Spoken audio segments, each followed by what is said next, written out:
Hey, everybody, it's Devon. Hey, everybody, it's Kate. Welcome to Medcrimes.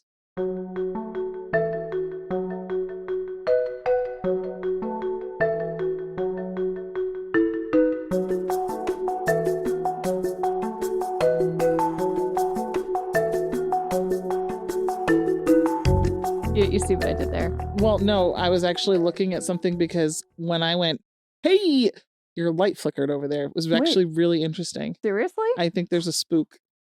That is fascinating because we are doing a spooky special today. Spooky special! Spooky special! Because it's spooky season. We are halfway to Halloween, ladies and gentlemen. Halfway. Okay, we are like way more than halfway to Halloween. Of the month of October. Yes, of the month of October. But like in the grand scheme of things, we are like breathing down Halloween's neck in a very uncomfortable, very unsavory manner. Wow. Yeah. Sorry, ghosts. Yeah. Anyway, I'm so psyched for this episode because I've been wanting to do like a spooky themed thing for the month of spooky season, October. We have so much doom and gloom in our show. We really do. I just wanted to do something that was like... Not that this is not going to be doomy and gloomy, no, but a little bit spooky. No, for all of you people that listen because you enjoy the doom and gloom as much as me and Devon do, there will be definite doom and gloom. But there's also just like kind of a paranormal spooky aspect to it, and I'm just like pretty... And we're here for it. Awesomely psyched about it. We're here for it. And we hope that you are too. We, again, are committed to late night production. Oh, hell yeah. Making sure this comes out on time. Mm-hmm. Things have been adjusting for us lately. We both have gone through some transitions, definitely more Devon than me. We just spent like the last 10 minutes chit-chatting it up because I haven't seen you in 2 weeks. I know, which is like unusual. I mean, we talk all the time. I don't love it. But I haven't seen you. Yeah. And the energy is different when we're in the same room. Face to face versus phone to phone. But we're one of those groups. We're me, you, and the spook that lives in the basement are one of those groups. And the safety hedge is also grabbing my hair. I feel like it's touching me, if you notice. It's a spook. It's the spooky season, baby. Me and Devon are one of those friendships that can just like walk in after not seeing each other for a while and just it's like continuing the conversation where we left off. We were picking up like, where we left off until I was like, hey, you realize I haven't seen you in 2 weeks? Yeah, and I was like, no. Wait, what? Yeah? Yeah. Really? Okay. Legit. Yeah. So anyway. New job's going well. I'm just not your coworker anymore. I am your co-host. You are my co-host. And your co-friend at life. You're my co-pilot at life, if you will. And this one is actually special to me because I have started dipping my foot into mental health care recently in my professional life. So we're going to talk about a building that is still standing. And it's actually called the Trans-Allegheny Lunatic Asylum. It's actually called Lunatic in the title? It is actually called Lunatic in the title. And... who thought of that? Devon. DEI, come on. Old humans were not good at the political correctness, okay? Yeah. And that leads me into the trigger warnings. And I actually put in here that some of the terminology used and some of the quotes I'm going to be saying from these old-timey people about this old-timey building, like Lunatic Asylum, for example, are archaic. They're somewhat ignorant. They are definitely not politically correct. They are not my word choices. No. They are just literally in the texts that I read and in the title of the building. So, Shari. Yeah. No hate. No hate. All love, no hate. In trigger warning. Yeah. And trigger warning, we're going to be talking about mental illness, like mental health crises, like people in mental health crisis, and there's children involved at one point. I will give you a little bit of a preface before that so that we can kind of give you a little bit of a warning. And you'll notice... heads up, if you will. Heads up, if you will. And you'll notice that we're going to talk about some of the themes and the pre-asylum era and like what brought that on. And it's going to echo one of our previous episodes that was a Devon-ism. A fabulous one. Oh yeah, I did really good with that one. You really did. That was our Asylums and Lobotomies. Yes, Asylums and Lobotomies. So if you haven't heard that and you want to learn more about the history of like asylums and lobotomies in general, that's a really good listen. So go back. That's a good Devon-ism, one of the best Devon-isms, if I do say so myself. Woohoo. So starting back in like the pre-asylum era, early colonists arriving in North America brought beliefs from their old country when they arrived here.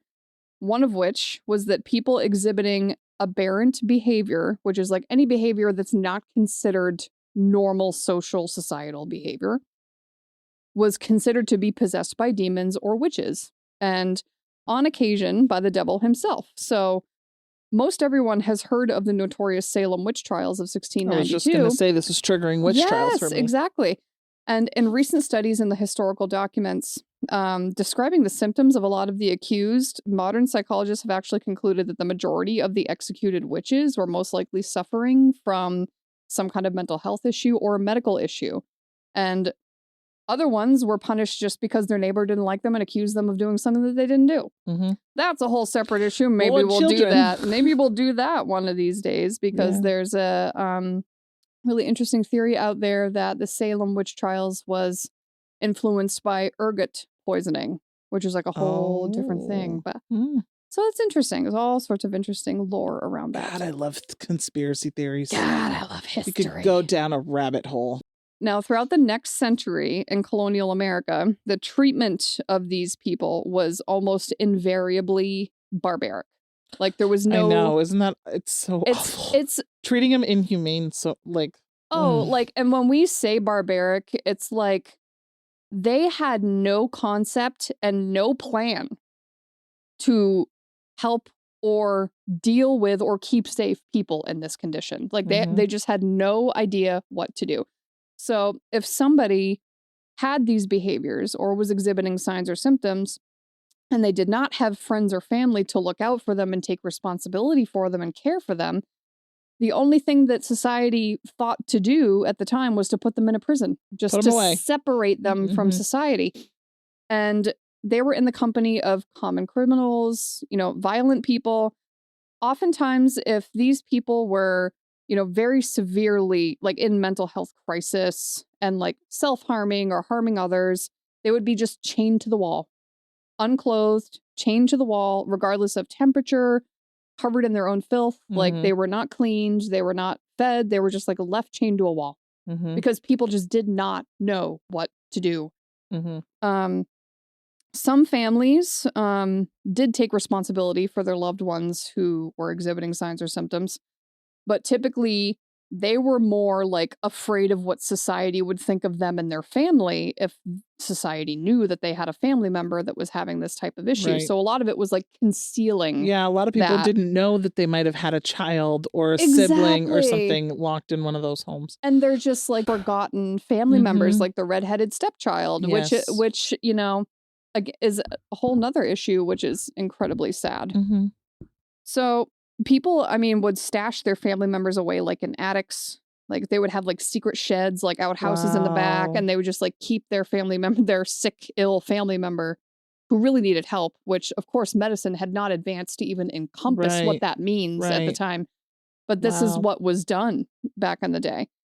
And those people were just like completely extricated from society, and there was just nothing to do to help these people. And thank God we've come so far. Exactly. And I'm going to use the term insanity here because it's used in a number of the texts that I read to sort of, because that's what it was referred to back then. It was like you were normal or you were insane.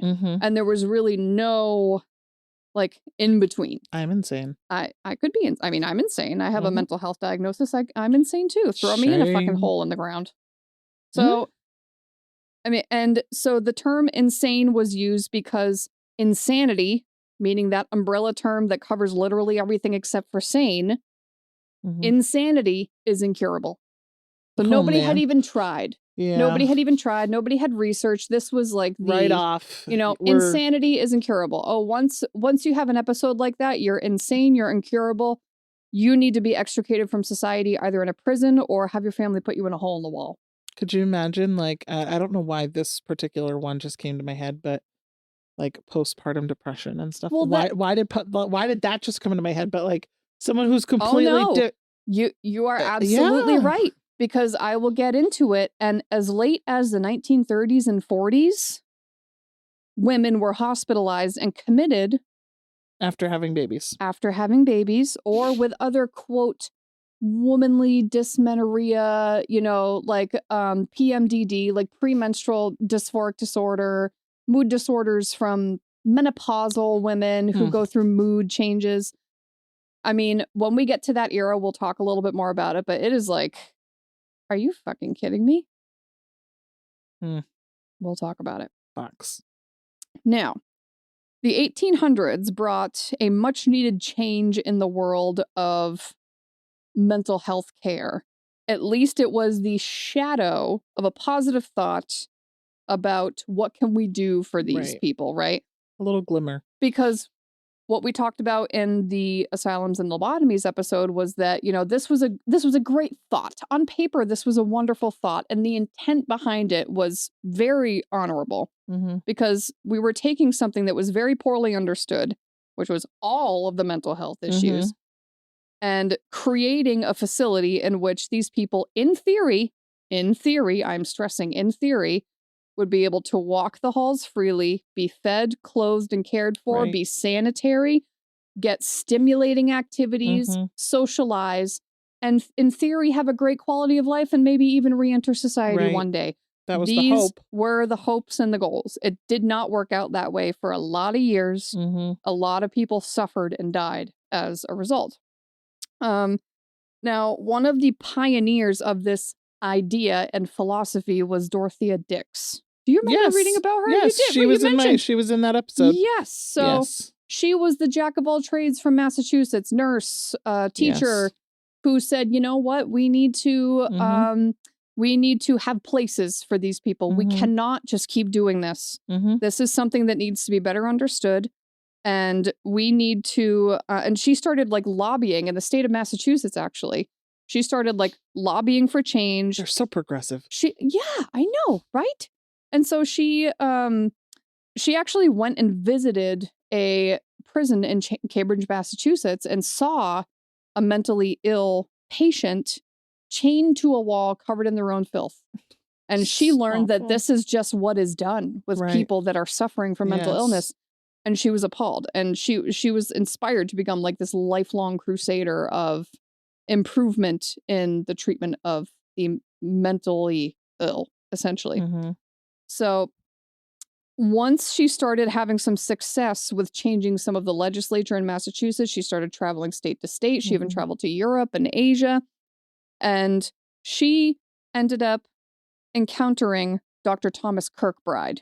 And Dr. Thomas Kirkbride was a physician who shared similar philosophies. His goal was eventually to become a surgeon, but he ended up sort of falling into psychology, and he developed something called the Kirkbride design, or the Kirkbride method, which was a method after which many of the asylums were designed after him helping to design this facility. Essentially, it was a layout of a facility with all these different treatment rooms, all these different wings, and it was always like long corridors on either side in the shape of like a wide V with like a central tower. And he like was kind of like the architect behind all, not like, not literally the architect, but like in spirit, the architect. The brains behind it. The brains behind it, exactly. So she and him together worked to develop a lot of these asylums, open them, and theorize about, what great work they could do. And so essentially the realization of his vision was moving patients from these overcrowded city jails and almshouses, essentially, where patients were often chained to the walls, and putting them in these like beautiful ornate buildings with like nice furniture and nice grounds and gardens and fenced in areas and walkways and hiking trails, and there were pets, and a retreat, someplace where you could get the rest you need and still socialize, walk freely, feel human, have some dignity as a human being. This is how it should be, and this is how it is in many facilities today. Not everywhere. It should be better everywhere. But this was the goal. There was a lot more pressure from lawmakers than once like these ideas came about to like execute this, because prison overcrowding is its own separate issue, right? So they're like, hey, we love this idea. Let's offload these people that our prisons are not equipped to deal with this either. Right. Let's offload them, get them specialized care, get them, get prisons less crowded as well. So the age of the asylum had arrived.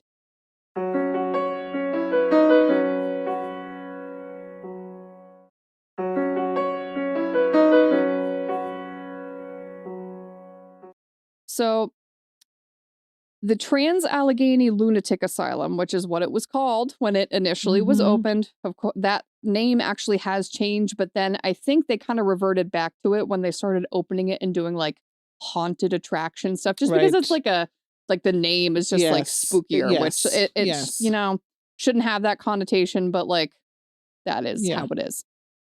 So was constructed between the years of 1858 and 1881. So this took 23 years to build in Weston, West Virginia, it's like 2 hours outside of Pittsburgh, PA, or like 5 hours away from Washington, D.C.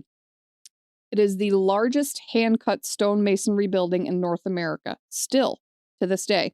Wow. It is. That's got to be impressive. Reportedly, it's actually the second largest in the world next to the Kremlin. Wow. Yeah, like it's sprawling, massive, and it is a beautiful building. If you see older pictures, I mean, it is gorgeous. Look it up. Yeah. I haven't Googled. Okay, you Google it, Googleizer. So, like the Kirkbride, method, there were these long, like rambling wings, and there was this big, like central tower. There was lots of sunlight. There was huge windows. The original hospital was designed to house 250 patients. This thing almost looks like Buckingham Palace. I shit you not. Almost. It's like this massive, beautiful, gorgeous place. Exactly. So the place was designed to hold 250 patients comfortably. And at its peak in the 1950s, in terms of census, 2,400 patients were held in there. 2,400 at once. As we know, most of these asylums that were created with good intentions ended up falling into a very negative place. Yep. Because of the massive demand for beds that was not met with even this massive influx of asylums being built and generated. And all of a sudden, it was like patients were starting to get shoved into rooms along with single patients that, like, these rooms were only built for single patients. Right.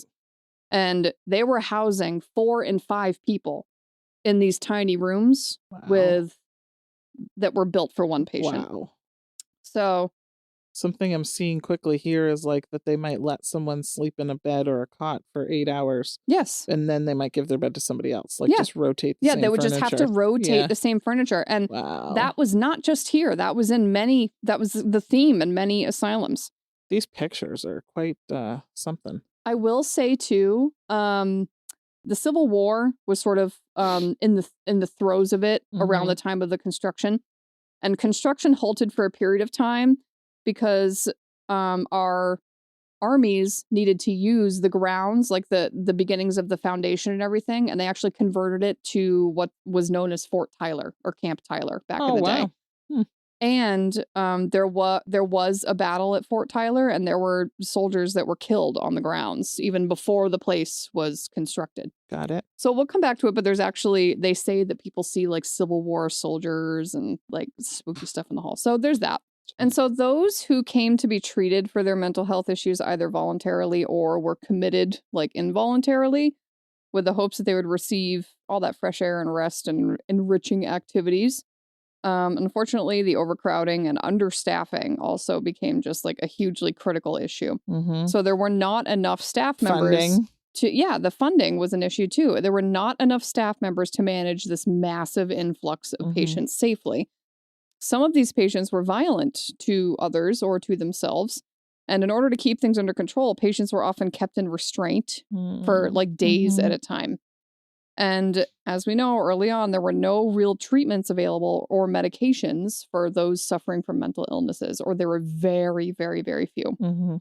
And again, I'm using quotations, insanity was considered incurable. So even like trying to help people was sort of very limited. Some treatments did begin to emerge, like in the early 1900s. And I'm going to go through some of them here. Lobotomies, which we did discuss. Yes, we've discussed. And it's a procedure involving the use of an ice pick like tool, essentially, to sever the connective tissue in the brain's prefrontal cortex. And it, in theory, when it does work and is successful, can make patients more subdued and more like accepting of treatments, and it can control behavior of like very, very, out of control patients. But it was a very experimental procedure, especially early on. A lot of people died of brain, or they were left as a vegetable, or they were left completely in a vegetative state. It had really varying results. Shock therapy, in which electric currents are used to induce brain seizures in an attempt to treat mental illness, and it's actually used today. I was albeit say that one's still around, rare, and but it's still there. It's still used in it's in controlled environments, thankfully, under like anesthesia and with like a whole medical team around you. And really, it's used for like refractory depression and anxiety that is not responsive to traditional therapies. Right. And for some reason, it works. We don't always understand it.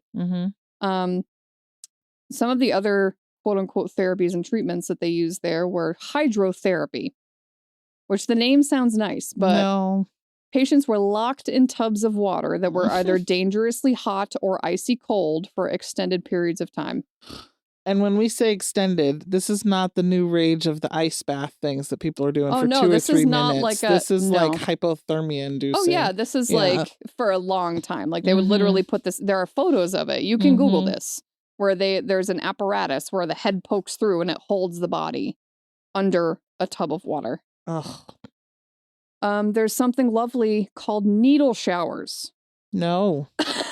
I can't believe they called it a needle shower. Patients were sprayed with pressurized water that was 50 degrees Fahrenheit for 1 to 2 minutes to treat depression. No. No. Needle showers. And then, of course, there is insulin shock therapy. We talked about which is when patients are injected with large doses of insulin just to induce comas, hoping that maybe they'd wake up and be better after being in an DKA coma or a hypoglycemic coma.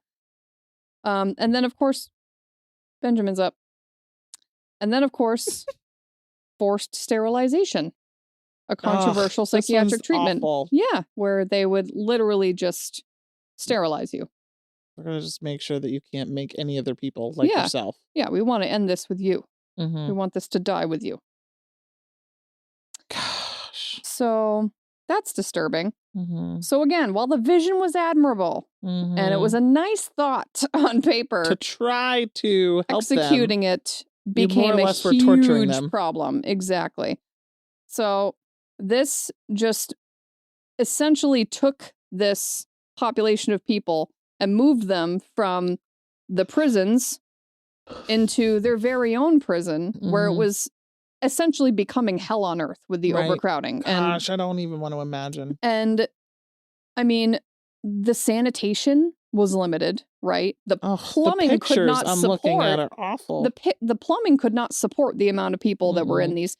And a lot of times the patients were just running the show in there because they outnumbered staff members 10 to 1. How the hell were people supposed to be able to manage that safely? Staff members got killed all the time. Security guards, nursing staff, physicians, providers got killed. Wow. By patients. Some of these people were violent. There were murders among the patients. There were sexual assaults among the patients. There were physical assaults among the patients. Food became an issue. There was just not enough food to go around. People went days without eating. Rations had to be given. And I mean, many people's health just deteriorated while being there as a result of poor sanitary conditions, malnutrition, and then being physically assaulted here and there. I bet you, I wonder how the the prisons that they all left, you know what I mean, to go to these places, they're probably just like, oh, thank God. Yeah, exactly. We have our room back. We can have more food. Yes. We can have, you know, meanwhile, they're living in hell. Meanwhile, they're literally, and then society is just not acknowledging this. They're like, we have treatment plans now. No. Meanwhile, on the inside, it's an actual nightmare. An actual nightmare. So let's talk about those who were committed to the asylum. So there were several medical conditions that were thought to fall under the whole quote unquote insanity umbrella term. These were people with substance abuse issues, addicts, people who were alcoholics, soldiers sometimes with things like PTSD. I was going to say PTSD, yeah. Sometimes physical conditions like asthma, epilepsy, you know, things that we didn't have a great explanation for and a great understanding of. Anything that we didn't understand for a time was labeled insane. Anything that changed your behavior, whether or not it was even a mental health issue, you're insane now. Wow. In the 1940s and 1950s, something that is less talked about at this time is the admission of women by their husbands. And this is where I'm going to get into that. Yeah. Some of the conditions written down in the guest book and like in the logs were, quote, menstrual derangement, imaginary female trouble. I have the next one. Imaginary female trouble. Yeah, that's mine. Imaginary female trouble. That's mine. That's mine. I'm making it up. And woman's trouble. These are why women are being committed by their husbands. That's awful. It was also not uncommon for husbands to admit their wives and commit them so that they could be with their mistress. Fuck them! Oh. I shit you not. Or just to try to cure them of, quote, womanly emotions. Oh, stop it. The men were probably loving this up. And then, of course, comes the postpartum depression. And the postpartum, I mean, and so a woman's got a bad case of PMS, and then the husband's like, you're insane. You better be careful because your husband might drop you off at the fucking insane asylum and not let you out. Where's the imaginary male problems? I want to know people getting admitted into that. So I want to know why, if my female trouble is imaginary, I'm being committed.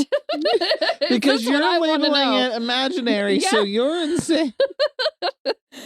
It's not funny because this happened to real people. Of course it is. It's just the absurdity. So absurd that I cannot wrap my head around any of this.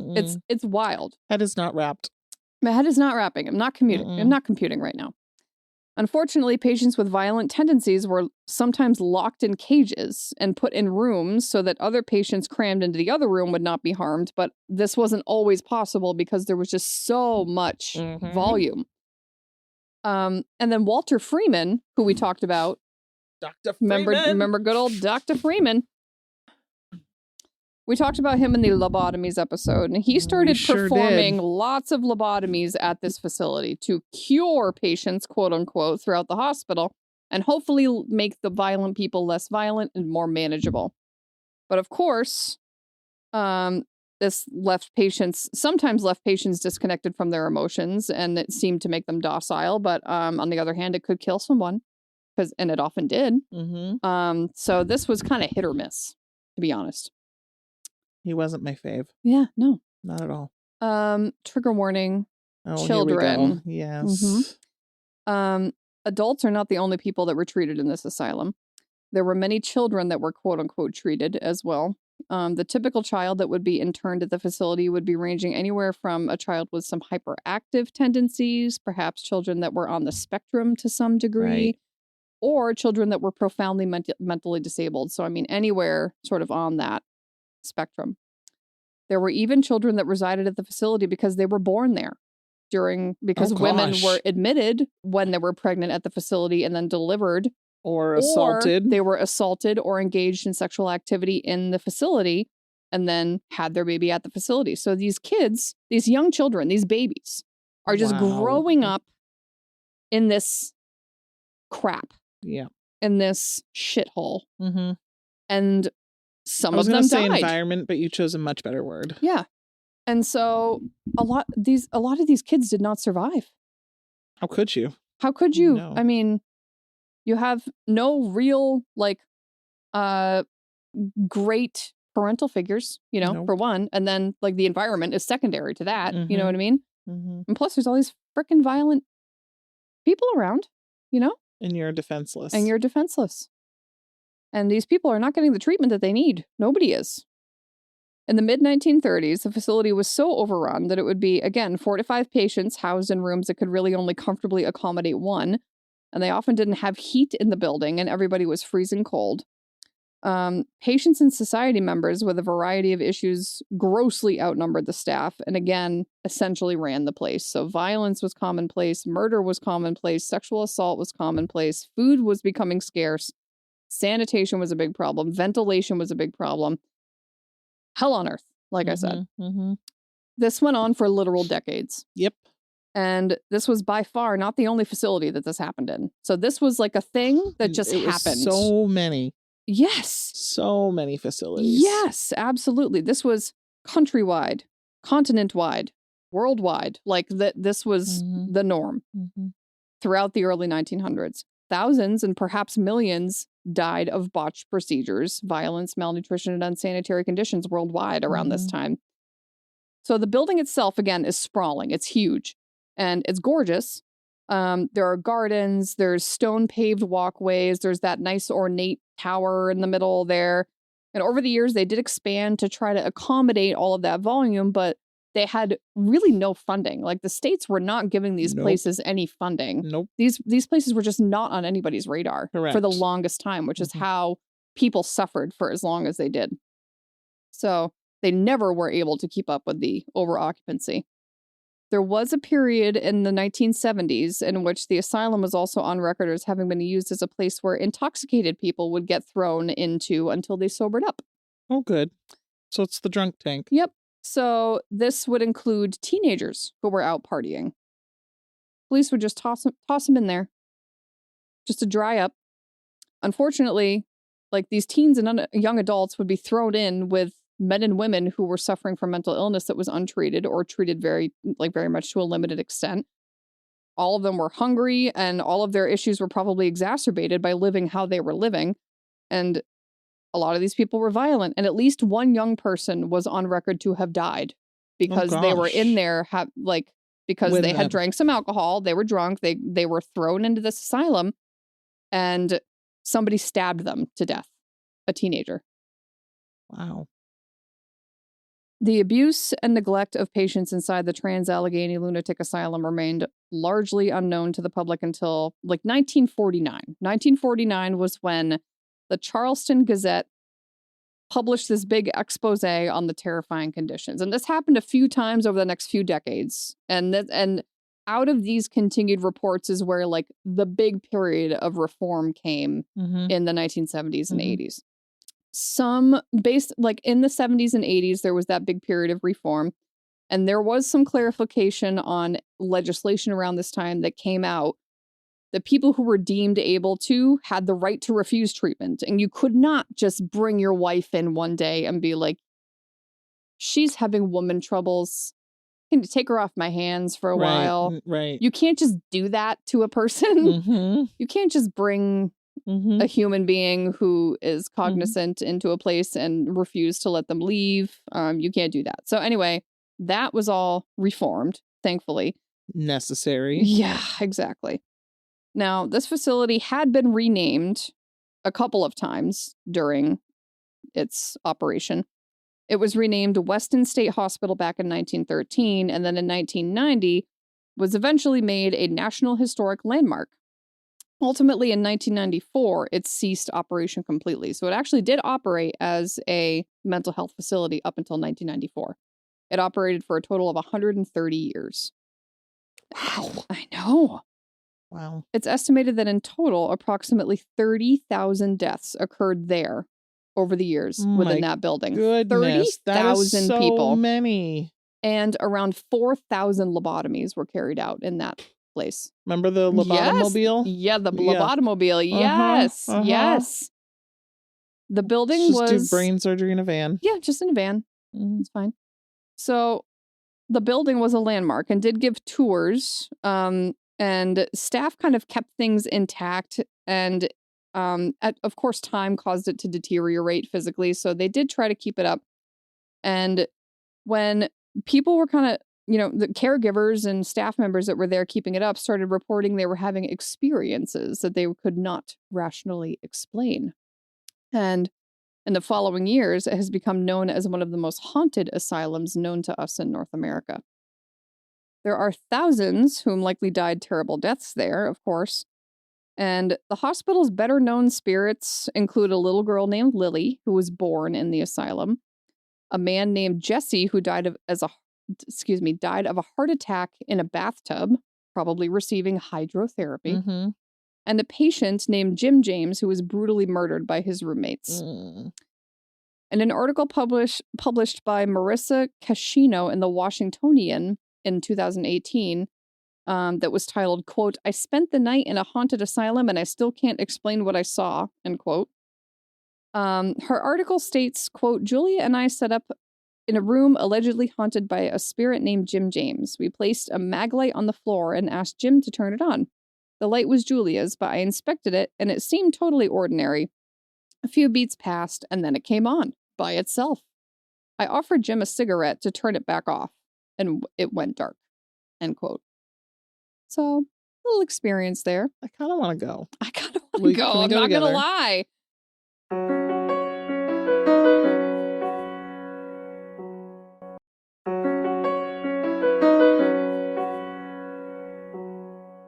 So, and then in a room known as the back room. No one wants to know what happens Nobody in the wants back to room. know what happens. Oh, I'll tell you. I'll tell you what happens in the back room.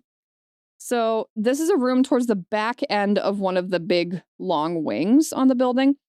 A patient was murdered by 2 other violent inmates there. This is graphic, trigger warning, because I'm going to describe what happened here. Apparently, they attempted to hang him, but when they failed, they placed his head under a bed frame and jumped on the bed frame until it touched the floor.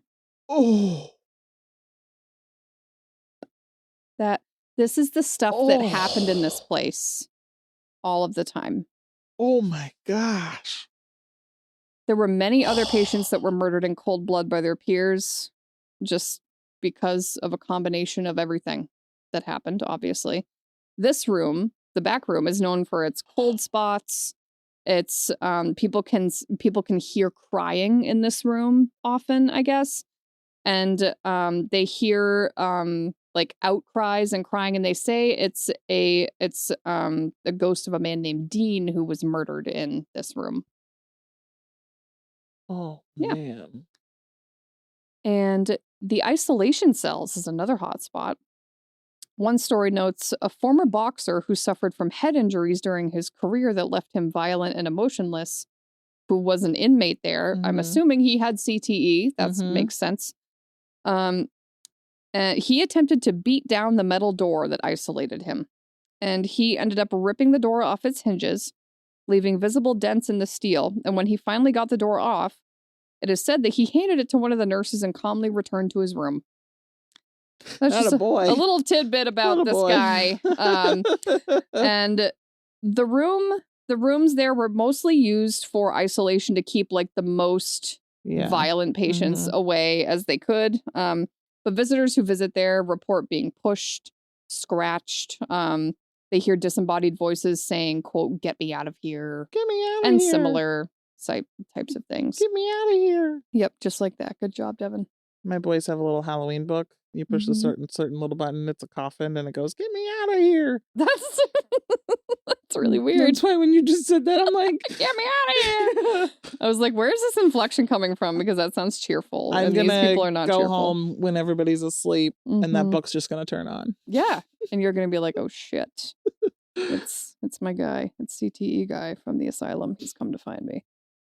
There have been multiple paranormal investigative groups that have done investigations here using technology like REM pods, EVPs, ghost hunters, spirit boxes, EMF detectors, all of that good stuff to try and capture physical evidence of paranormal activity. I find this stuff so interesting because I don't know what, like, I'm generally very skeptical. So if there's like any possible explanation, that's what you're holding. Like, that's what I'm going for. but I want to believe it so bad. I just find it so interesting that I'm like, I want to believe that light bulb flickered because there's a spook in my basement. Right. I want to believe that. Rationally, I have not changed that light bulb since I've lived here. So I know that it's the light bulb. I know that. But I want there to be a basement spook because that sounds kind of fun. I don't know. And back in 2009, at the pinnacle of his career, our buddy, Zach Bagans, and his infamous crew did a lockdown inside the building for an episode of the new age classic show, Ghost Adventures. Do you remember Ghost Adventures? Barely, Oh yes. my God. I didn't watch it as much as you did, but okay. Yes. So I'm going to have to find this episode. I recommend you do if you want to get a sense of like just what it's like walking in the halls and stuff.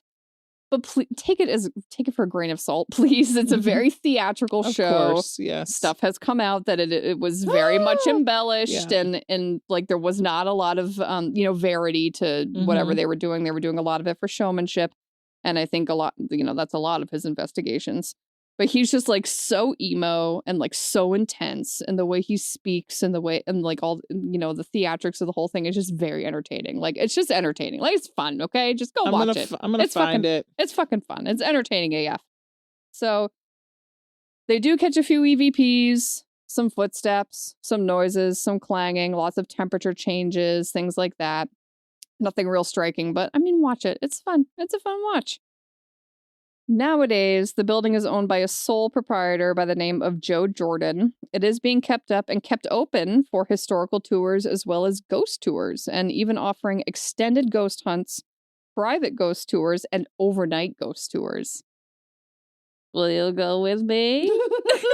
I want to go. After we go to the Lizzie Borden house, okay? I want to go to the asylum. So anyway, I mean, I want to go, but also, like, if I got in there, I would actively shit myself. Yeah. Shit myself. Absolutely. So, dark history, very sad state of mental health care in the past, and, the now apparently very haunted happenings at the Trans-Allegheny Lunatic Asylum in West and West Virginia. So, it's spooky season. So, this is coming out tomorrow. Over the next 2 weeks until our next episode. I want to hear spooky stories. Yes, people, please. Email us your spooky stories. We are getting ready for season 3's wrap up, which will include a break room banter, and we want some spooky stories. I've actually gotten a few, which I'm really psyched to share. I would love, but I want more. Yes. If any of you have done a ghost hunt or a ghost tour of some kind, I really want to hear about it. Like, tell me. I want to know. I want to know all about it. I don't have any I have a psychic thing that was really near and dear to me that you know about, but so it makes me believe in a spiritual thing that's around for a loved one. But so now just random, can I just go somewhere? Random Joe Schmo spirits are coming out at me. We want that. We want that. We just supposedly want it. there's a place in my town that is haunted too that lets you I'll show you. Oh yes, you will show me. It's right in the center of town. Hold on, let me grab my fucking EVP detector and where is that? I don't I have one. I don't have any of that, but I might go buy some now because I'm gonna start ghost hunting. Yeah. I hope you guys enjoyed, just a little bit of a twist to just revisit some of the something a little different, some stuff, and just get a little fun spook out of it too. It's just 'tis the season. Get me out of here. Thanks for listening, everyone. You can search for us at Facebook at Medcrimes Podcast. You can find us on YouTube, Medcrimes Podcast. Instagram by searching Medcrimes Podcast. If you want to become a Patreon, you can find us at www.patreon.com/MedCrimesPodcast. You can send us any of those crazy stories, spooky stories, fucking spooky things that you want to tell us, because we are wrapping up season 3 the next few episodes, in the next probably month-ish, month to 2. Gosh, it'll be hiatus time. We'll miss you guys. But so season 3 will be wrapping up with a break room banter. So let's do it. Let's frickin' do it. Stay spooky out there. Oh, that's a twist. I know. Ciao. Bye.